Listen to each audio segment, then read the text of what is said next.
राज्यात पुन्हा एकदा शेतकरी आत्महत्यांचा मुद्दा ऐरणीवर आला आहे।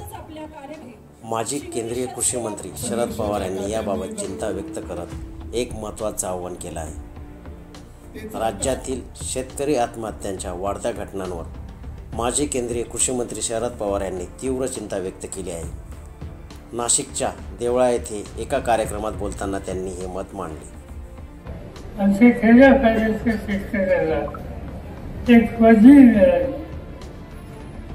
आम्हाला लोकांना थोडी खासदार म्हणतात, मला पदवर विभूषण म्हणतात, पण शेतकऱ्याला काही जे खर्च कधीच मिळते आणि ती फजी होते सब बाकी झालं। त्यांनी पिकवलं, खर्च निघाला नाही। पवार यांच्या हस्ते शिवनिष्कल सेवाभावी ट्रस्टच्या वतीने आत्महत्याग्रस्त शेतकरी कुटुंबातील मुलांसाठी बांधण्यात येणाऱ्या वसतिगृहाचे भूमिपूजन करण्यात आले। यावेळी बोलताना त्यांनी राज्यात वाढत असलेल्या शेतकरी आत्महत्यांवरून सरकारवर अप्रत्यक्षपणे निशाणा साधला। ते म्हणाले की कष्ट करून पिकवलेल्या पिकाला शेतकऱ्यांना योग्य भाव मिळत नाही, त्यामुळे त्यांची आर्थिक परिस्थिती ढासळत आहे। पवार यांनी पुढे असेही म्हटले की राज्यात सध्या जातीच्या नावावर अस्थिर वातावरण निर्माण झालं आहे। हे चित्र बदलण्यासाठी आपण सर्वांनी प्रयत्न करायला हवेत। या कार्यक्रमात अपंग आणि निराधार मुलांना मदत निधीचे वाटपही करण्यात आले। देवळा येथे शरद पवार यांनी व्यक्त केलेली ही चिंता राज्यातील शेतीतल्या गंभीर प्रश्नांवर पुन्हा एकदा लक्ष वेधून घेणारी आहे। तर अशा प्रकारे शरद पवार यांनी शेतीतल्या समस्यांवर थेट भाष्य केले।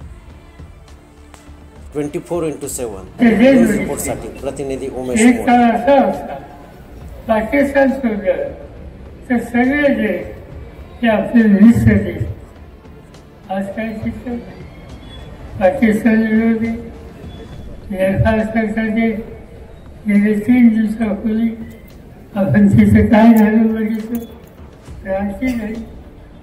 प्रधानमंत्री गेले, नवीन प्रधानमंत्री आले, आज तिथं राज्य पहिलं बरखास्त झालं, तिथं ते तिथं आपण बघतो।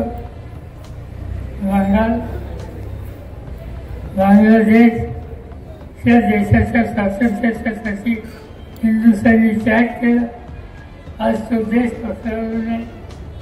खालचा श्रीलंका हा देश हा आपल्यामध्ये नाही, आणि त्याचं कारण आहे राज्यकर्त्यांची एकंदर जी धोरणं आहे या सगळ्यांच्या उद्देशी त्याच्यामध्ये सातत्य नाही, आणि त्यामुळे दुर्दैवानं आपल्याकडं बघायचा दृष्टिकोन असा अनुभूत राहिलेला नाही।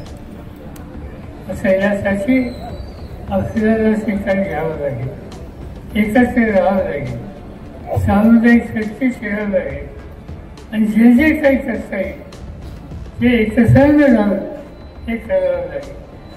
आणि दोन ठिकाणी सांगितलं गेले काही दिवस महाराष्ट्रामध्ये एक प्रकारचं अस्तित्वाचं चित्र बघायला मिळते।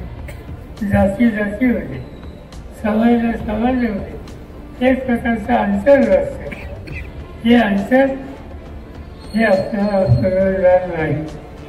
काय पर्यंत आम्ही किंमत देऊ, पण सर्व समाज हे एकसंध कसे ठेवायचे